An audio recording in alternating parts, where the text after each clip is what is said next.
이 저녁에 은혜도 받으실 말씀을 함께 읽습니다. 고린도전서 2장 1절로 5절 말씀입니다. 고린도전서 2장 1절로 5절 말씀 제가 읽어드립니다. 형제들아, 내가 너에게 나아가 하나님의 증거를 전할 때 말과 지혜 아름다운 것으로 아니하였나니 내가 너희 중에서 예수 그리스도와 그가 십자가에 못 박히신 것 외에는 아무것도 알지 아니하기로 작정하였습니다. 내가 너희 가운데 거할 때에 약하고 두려워하고 심히 떨었노라. 내 말과 내 전도함이 설득력 있는 지혜 말로 하지 아니하고 다만 성령의 나타나심과 능력으로 하여 너희 믿음이 사람의 지혜에 있지 아니하고 다만 하나님의 능력에 있게 하려 하였노라. 아멘. 바울의 결단이라는 제목을 가지고 오늘 주어진 귀한 긴 말씀 함께 은혜를 나누길 원합니다. 바울 참으로 결단력 있는 사람이었고 그 결단이 계속 업그레이드하면서 하나님 십자가와 십자가에 못 박히신 그리스도 예수를 증거하는 데 평생 목숨 걸었던 정말 사도 중에 사도인 그런 사람이고, 오늘 본문에 그의 결단과 그의 하나님 앞에서의 장성한 분량으로 가려고 하는 그 전도자 됨의 그 모습이 아주 압축되어 잘 우리에게 나타내 보여주고 있습니다.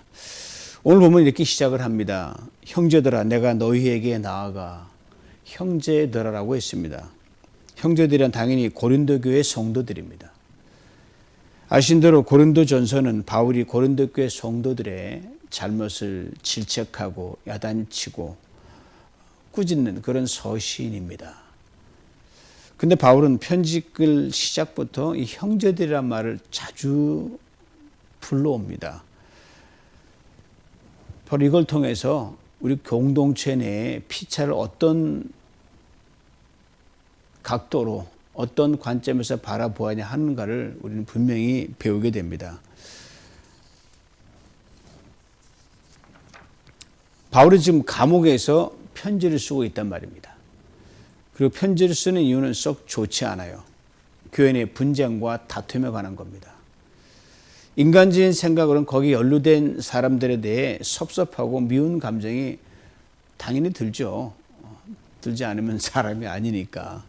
그럼에도 바울은 편지글 요소요소에 형제들이란 말을 다 포진시켜가지고 자기의 어떤 그런 격한 감정을 순화시키면서 편지글을 이제 써내려가고 있습니다. 그러니까 형제들이라고 하는 건 말은 뭐냐? 미워할 수 없는 존재가 바로 성도들이고 고린도 교회의 교회란 말입니다. 아니, 미워해서는 안 되는 존재가 여러분들입니다. 그런 것을 편지글에 계속 각인시키면서 내가 야단에 너를 미워서 하는 야단이 아니라 이거를 계속 강조하고 그들을 달래주고 있죠. 그러게 바울의 편지는 사랑의 채찍입니다. 야단을 위한 야단이 아니라 정말 잘 되기를 바라는 그런 목회자의 마음이 물씬 배어 있는 것이 이 바울 고린도 교회에 보내는 편지입니다. 우리도 여러분 공동체 생활하다 보면 혹 섭섭하게 하고 미운 감정이 들게 만드는 사람을 만나게 되고 본의 아니게 그렇게 연루가 될 수가 있습니다. 그럴 때 우리가 어떤 생각으로 형제를 바라보고 자매를 바라보고 서로 피차 대하느냐, 이걸 요 짧은 형제들이라는 단어 속에서 우리는 배울 수가 있습니다. 즉, 내게 붙여주신 형제다, 자매다, 이 말이죠. 그렇게 대하면서 비록 갈등이 있고 좀 불협화음이 있고 좀 얼굴 붉히고 좀 섭섭하게 있다 할지라도 결국은 내가 사랑해야 될 대상과 그 사람이 바로 당신입니다. 이 형제의 자매입니다. 이렇게 우리의 성숙함을 더해가라는 걸 배울 수 있습니다. 이거는 저절로 안 됩니다. 부단히 연습해야 됩니다.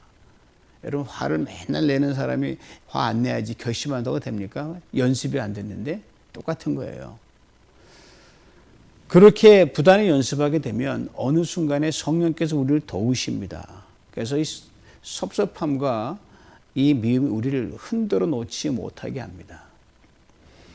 그렇게 긍휼히 여기기를 힘쓰게 되면 우리와 어떤 예를 들어서 뻑뻑한 관계에 있는 그 형제나 자매들도 언젠가 시간이 가면 하나님의 뜻을 이루는 멋진 도구로 하나님이 빚어가시는 놀라운 변화가 그 사람의 삶에서 일어납니다. 이것을 우리는 꼭 기억해야 할 것입니다. 그 다음에 내가 너희에게 나아가라고 했습니다. 내가라는 표현을 강조하고 있습니다. 1절에도 강조하고 3절에도 내가라는 표현을 쓰는데 우리말은 잘 확인이 안 되지만 원어를 보면 내가라는 걸 강조하는 그런 표현이 있어요. 즉 이런 말이죠. 다른 사람이 아닌 나 바울이 지금 이 편지를 쓰고 있다.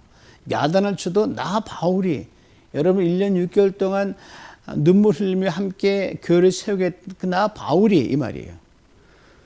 그동안 땀과 눈물을 뿌리며 교회를 세웠던 나 바울이 지금 편지를 쓰고 있는 겁니다. 나 바울이 말하고 있는 겁니다. 그러면 훨씬 더 마음에 와 닿지 않겠어요? 이 말이에요. 너희에게 나아가라고 했습니다.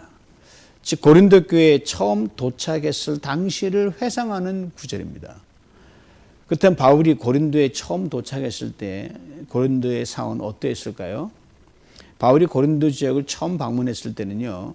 예전에 잊혀진 그런 고린도가 아니었습니다. 로마의 황제에서 다시 화려하게 재건되어서 옛날의 화려한 융성을 회복하고 유럽과 아시아를 이어주는 아주 절대 중요한 관문으로 자리매김하고 있는 게 고린도 도시였습니다. 그러니까 풍부한 문화를 자랑하는 그런 해상 도시였고요. 그리스의 수도인 아테네가 참 잘 나가는 문화의 꽃이 피었는데 그 아테네 못지않게 이미 추월하여 헬라 문화권에서조차 종교, 문화, 상업, 철학 도시로 꽃을 피워가고 있는 아주 굉장히 화려하고 멋진 도시였습니다. 자, 이런 고린도라는 도시에 이 바울이 딱 발을 딛고 도착해 보니까 바울이 키가 작거든요. 저도 뭐 큰 키는 아닙니다만은 단신이었습니다. 그러니까 그 거대한 그 고린도라는 도시에 가니까 더 외세해 보이는 거예요. 여러분 도심지에 빌딩 쑥 가면은 유난히 내가 더 작아 보이는 그 외세움을 느낄 때가 있잖아요. 바로 그랬어요. 전세라면 바울은 이 매부리콘데 굉장히 이 꺾어진 게 커서 마치 좀 보기에 이렇게 호감이 가지 않는 그런 사람이었어요. 그러니까 잘 나가는 고린도인들에게 보면 바울의 외모 또한 호감을 사기도 매력적이지도 않았단 말입니다. 언변도 뛰어나지 못했기에 낯선 고린도인들에게 다가가는 것이 처음엔 정말 많이 힘들었던 게 바울이었습니다. 이에 대해 바울은 고린도 교회 두 번째 보내는 편지에서 고린도 후서에서 이렇게 적고 있습니다. 고린도 후서 10장 10절입니다. 현대인의 성경으로 읽어드립니다. 어떤 사람들이 내 편지에는 무게가 있고 힘이 있는데 직접 대해보면 볼품도 없고 말도 시원치 않다고 말합니다. 정확하게 적었어요. 바울이 글은 참 잘 씁니다. 논리정연하게 설득력 있게 쓴 거거든요. 그래서 편지 읽을 때 사람 괜찮아 보이는데 막상 보면 영 아니란 말입니다. 자, 바울이 고린도 교회에서 전도하며 교회를 세울 때 또 자신이 또 어떤 상태였는지를 이렇게 적고 있어요. 그러니까 사람들이 바울이 뭐 보면은 좀 실망하고 글로 보면 괜찮고 이게 큰 차이가 많이 있는 데다가 그런 인식도 받아왔고 무시도 받아왔던 바울이었는데 그 거대한 해상도시 고린도에 와서 전도를 하려고 보니까 이게 좀 만만치 않은 거예요. 그 심정을 오늘 보면 3절에 이렇게 적고 있습니다. 내가 너희 가운데 거할 때 약하고 두려워하고 심히 떨었노라. 언뜻 보면 바울답지 않은 말 같습니다. 바울은 누가 이렇게 누른다고 눌림 당하는 그런 사람도 아니거든요. 사람들의 관심은 이렇게 별로 받지 못했다 할지라도 바울이 당황찬 사람이었거든요. 감옥을 제집 드나들처럼 그렇게 수없이 많이 드나들었던 사람이 바울이었거든요. 약하다? 바울에게 어울리지 않은 말이에요. 또 정신이 잃을 정도로 물씬 두들겨 맞고 감옥에 갇혔을 때가 있거든요. 그때 찬송을 부리면서 성령이 충만하여 감옥문이 열리는 그런 기적도 경험했던 바울이 뭐 두려움을 느낄 수 있겠습니까? 떨리는 건 무슨 떨림입니까? 바울답지 않습니다. 그렇지만 바울이 내가 약하고 두려워하고 떨었다 이렇게 얘기를 하는 겁니다. 이유가 있습니다. 바울이 고린도 오기 전에 들렸던 그 도시가 그리스도 아테네였습니다. 성경 기록으로는 아덴이라고 되어 있는데 거기서 복음을 전할 기회가 바울에게 있었어요.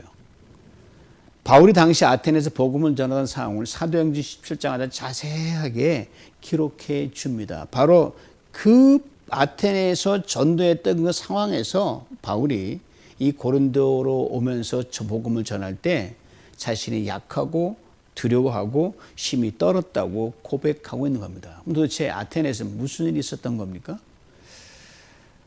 아테네 오기 전에 데살로니가 지방에서 복음을 전하다가 엄청난 핍박을 받아 급히 몸을 피신해서 사람들의 도움을 받아 도망간 것이 아테네였습니다. 그 아테네에서 바울이 맨 처음 바울을 맞은 것이 뭐냐면 온 사방이 우상으로 득실득실거렸어요. 우상 아닌 곳이 없을 정도예요.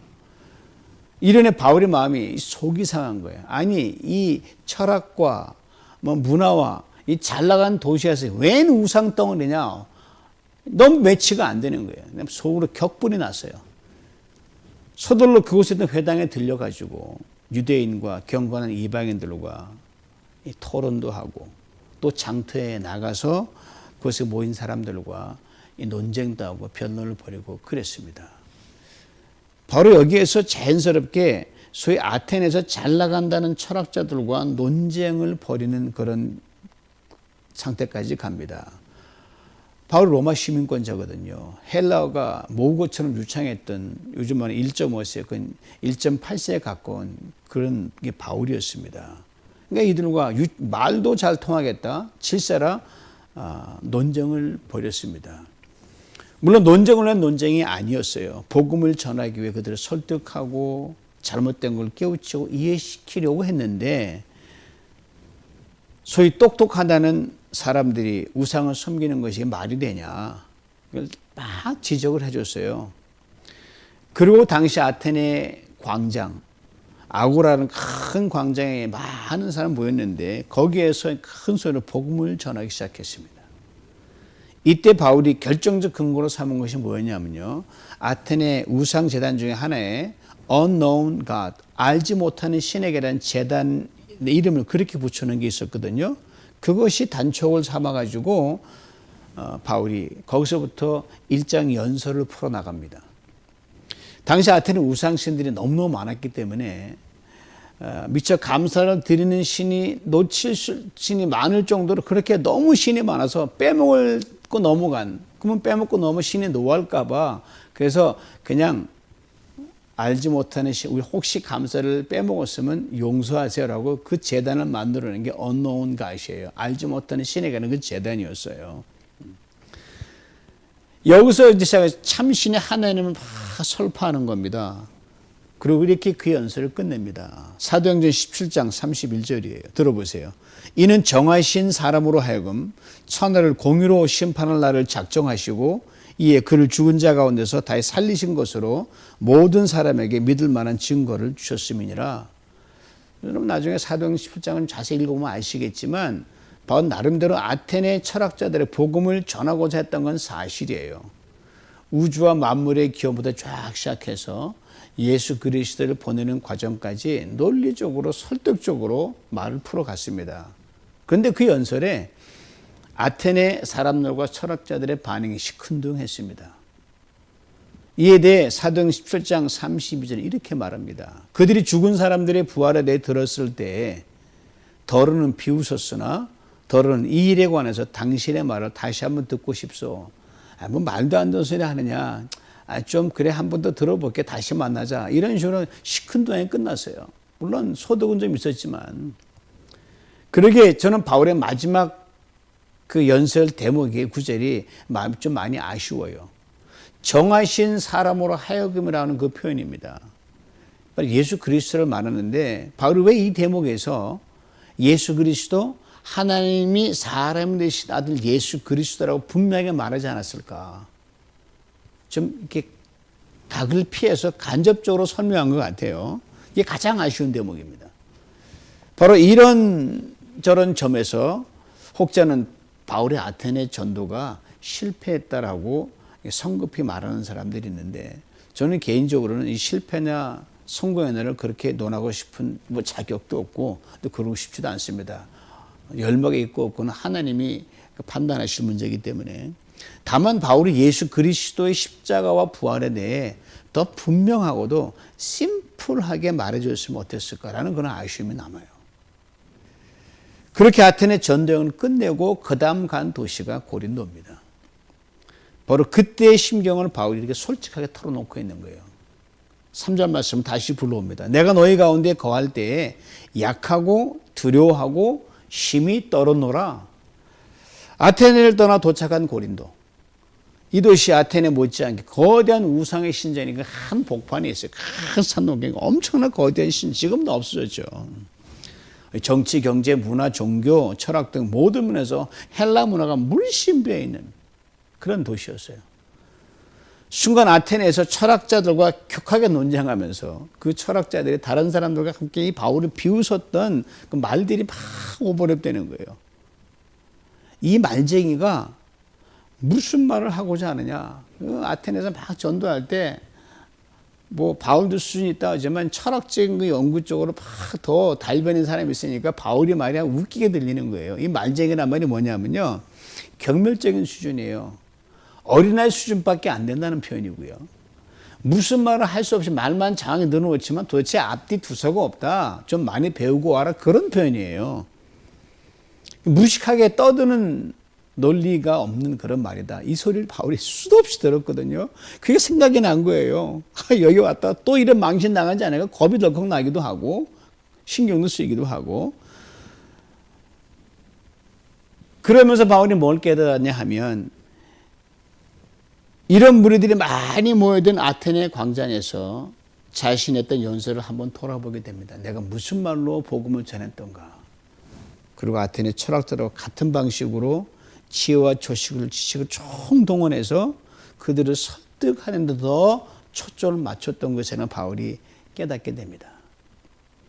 그리고 이들의 냉랭한 반응도 고시옵니다. 아이고 이 말쟁이가 요즘 같은 젖이나 더 먹고 와라 이렇게 무시를 당했거든요. 정신이 번쩍 드는 거예요. 이미 아테네 떠났지만 동일한 문화권 고린도 오니까 여기서 전도를 해야 되니까 정신이 번쩍 드는 거예요. 그렇게 새롭게 결단을 합니다. 그게 바로 오늘 본문 2절에서 바울이 자신의 작정한 각오를 말해주는 거예요. 내가 너희 중에서 예수 그리스도와 그가 십자가에 못 박히신 것 외에는 아무것도 알지 아니하기로 작정하였습니다. 바로 이 결단은 고린도전서를 쓰고 있는 시점이 아닙니다. 이미 고린도 교회는 세워졌어요. 그리고 얼마의 시간이 흐른 뒤 고린도 교회 분쟁에 대한 소식을 바울이 듣고 펜을 들었기 때문에 이 결단과 각오는 바울이 고린도 교회에 와서 처음 교회를 세우기 시작할 때 개척 초기에 내렸던 자신의 결단과 각오입니다. 한 2, 3년 전을 돌아보고 얘기하는 거죠.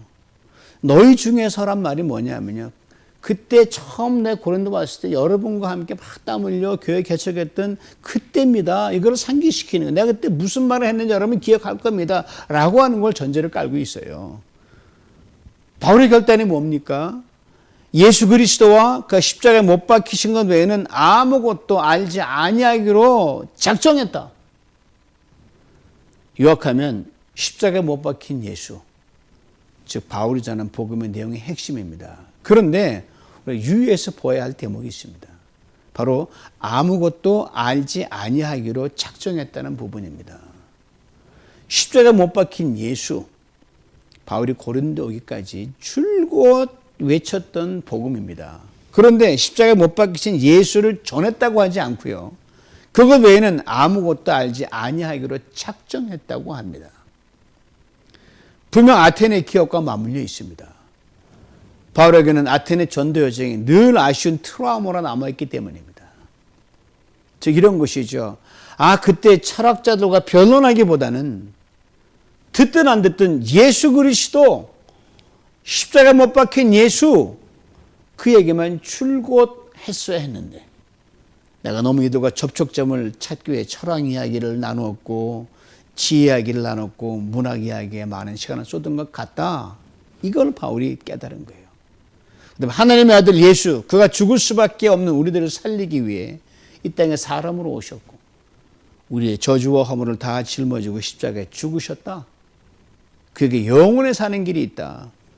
혹 설명이 필요하면 이렇게 예수 그가 하신 말 몇 번이고 말해 주었어 하는데 라는 이런 자기 회고가 깊이 있었다는 것을 이 고백이 우리로 하여금 짐작하게 만들어줍니다. 이련의 자신을 철저히 돌아봅니다. 아테네에서 고린도로 오면서 이곳에서도 아테네와 결코 뒤처지지 않는 철학, 종교, 문화의 일각에 있는 고린도인들을 보면서 이제는 아테네에서 했던 그들을 전도하기 위해서 내가 지혜나 철학적인 변론은 하지 않으리라고 다짐했던 거예요. 그리고 그 어느 때보다도 예수를 깊이 묵상했습니다. 하나님의 아들 예수, 사람이 되신 예수, 십자가에 못 박힌 예수, 이 대목에서 예수님 말씀이 생각이 나요. 누가복음 6장 45절입니다. 선한 사람은 마음에 쌓은 선에서 손을 내고 악한 자는 그 쌓은 악에서 악을 내나니 이는 마음에 가득한 것을 입으로 말함이라. 여러분, 우리가 무슨 말을 내뱉을 때 내가 모르고 실수했어, 천만의 말씀 속에 가득 담아놓은 게 나왔을 뿐입니다.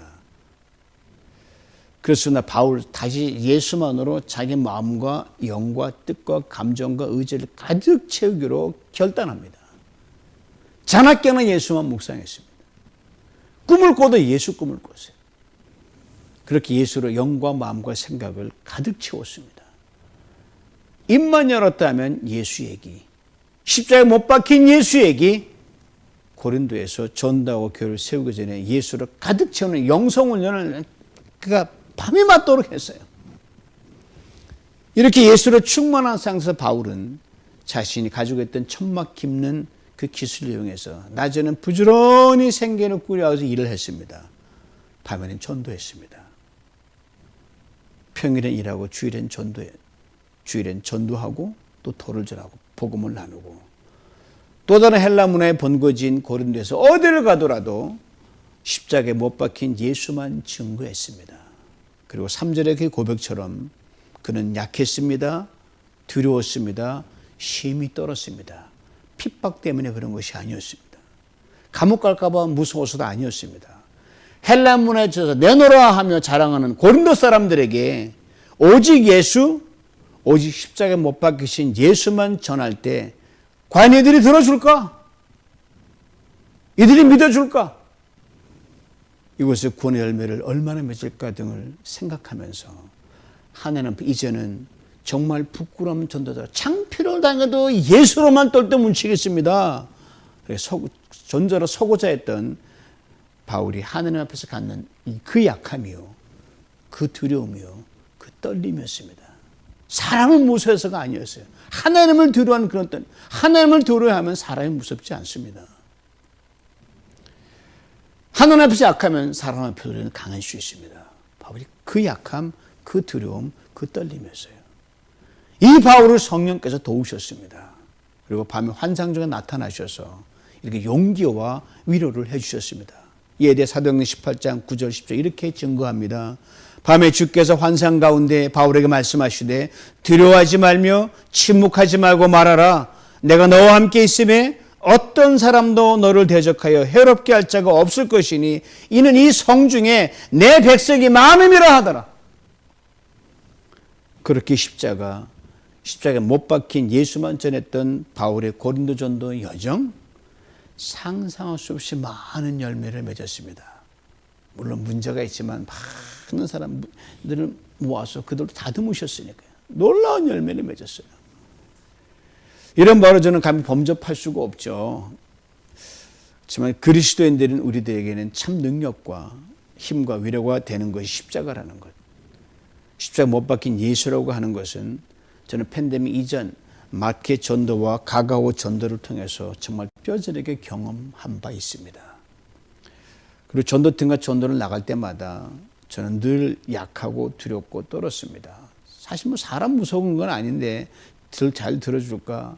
오늘은 잘 될까? 매번 나갈 때마다 그랬어요. 그리고 전도팀과 전도하기 전에 말씀을 그대로 똘똘 뭉치 무장을 했습니다.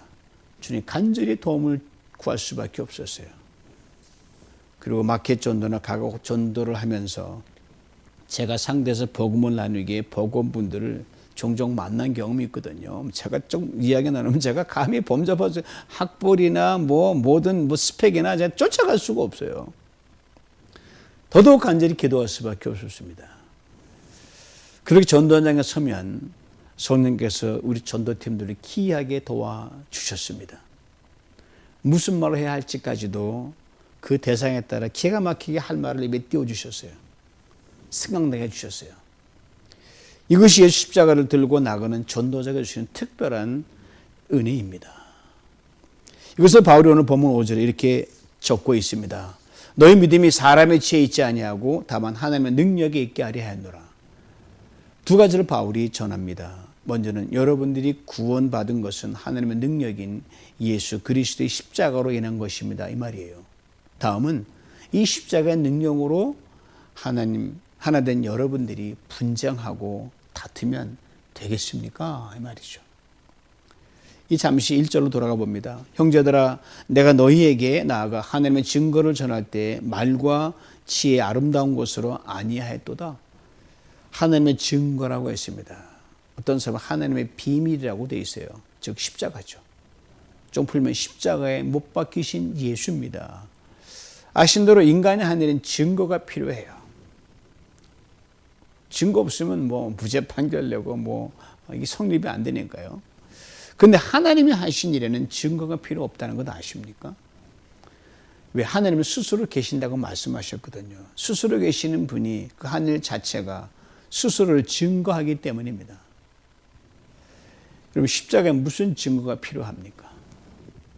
하나님 우리를 사랑하셔서 우리를 구원하시고 죽으신 곳, 이거 십자가입니까? 현장에 그대로 남아있잖아요. 그 흘리신 피가 그 찢기신 살이 분명한 증거입니다. 어제나 오늘 영원토록 동일하신 예수 그리스도, 그러기에 그 피는 지금도 흐릅니다. 그 살은 지금도 찢겨 나가고 있습니다. 그를 구원할 자를 찾고 그를 위해 흘리는 거죠. 이 십자가에 못 박히신 예수, 그가 사람이 되신 하나님이십니다. 예수, 전능하신 하나님이, 전지하신 하나님이 죄인 우리를 살리기 위해, 연약한 우리를 살리기 위해서, 죽음에서 우리를 건지시기 위해, 저주에서 우리를 건지시기 위해 죽으신 분명한 증거입니다. 그대로 당신이 하신 것 믿습니다 하면 끝. 그래서는 십자가는 스스로 증거합니다. 십자가에 못 박힌 예수 그리스도 스스로 증거합니다. 이 십자가로 우리의 생각이 충만하게 될 때, 이 십자가로 우리의 말이 충만하게 될 때, 이 십자가로 우리의 영이 충만하게 될 때, 이 십자가로 우리의 의지와 뜻과 삶의 모든 관계가 충만하게 될 때 하나님의 능력이 우리를 살리십니다. 고치십니다. 회복시키십니다. 위로하십니다. 용기를 주십니다. 화목하게 합니다. 이기게 하고 복되게 하고 거룩하게 하고 모든 필요를 기이하게 넉넉히 풍성하게 채우십니다. 가경 좋은 은사를 선물로 또 내려주십니다. 모든 보화가 다 십자가 안에 들어있어요. 이거를 비밀로 받으면 온갖 보화가 터져 나오는 거예요. 며칠 전 오늘 말씀을 묵상하다가 밤이 깊어졌어요. 자야될 시간에 소파에 탁 누워서 잠을 청하면서 간절히 기도드렸어요. 주님, 모든 능력이 있는 십자가, 모든 지혜가 있는 십자가, 주께서 못 박히신 이 십자가만 알기로 저도 작정합니다. 십자가 능력과 지혜로 넉넉히 이기게 하옵소서. 그렇게 남은 인생 끝까지 잘 달려가게 하옵소서. 제게 붙여주신 성도님들에게도 동일한 은혜를 내려 주시옵소서. 사순절 세 번째 주일 지나며 맞는 수요일입니다. 오직 예수, 오직 십자가만 알기로 작정하는 우리 모두가 될 수 있기를 간절히 원합니다. 우리의 작정 평생 변치 않고 그 능력으로 살아가는 우리 모두가 될 수 있기를 주님의 이름으로 축원합니다. 성령께서 능력으로 함께 해주실 줄 믿습니다. 기도합니다. 하나님 아버지, 우리 너무너무 많은 것을 가졌기에 하나님, 예수, 십자가 예수, 그분이 그저 하나의 장식품으로 다가오는 그런 삶을 살지 않는지 다시금 돌아봅니다. 너무 편해서 그런 것 아닌가 모르겠습니다. 너무 많이 누렸기 때문에 그런 거 아닌가 모르겠습니다. 다시 아버지 하나님, 바울이 그 박식한 바울이, 스펙이 뛰어난 바울이 전도를 위해서 그 상황에 맞춰서 철학을 논하고 진론했을 때 하나님, 바울에게 큰 역사가 일어나지 않았던 걸 돌이켜보면서 내가 내 지식 못하는 십자가 되는 예수 그리스도만 자랑하고 그것만 알기로 작정한다. 그 마음이 아버지 하나님 우리의 마음에도 있게 하시고 그렇게 결단하게 하시고 하나님 그 십자가와 그 예수 그리스도 이외에 다른 모든 것들을 입에 종속시켜 그 십자가로만 살아가게 하시고 십자가 달린 예수 그리스도만 생각하며 가득 채운 가운데 그렇게 말하고 그렇게 생각하고 우리가 삶을 살아나가면서 아버지 하나님 어떤 것도 못 이겨나가는 승리의 사람, 믿음 사람 될 수 있도록 축복하여 주시옵소서. 예수님의 이름으로 기도하옵나이다. 아멘.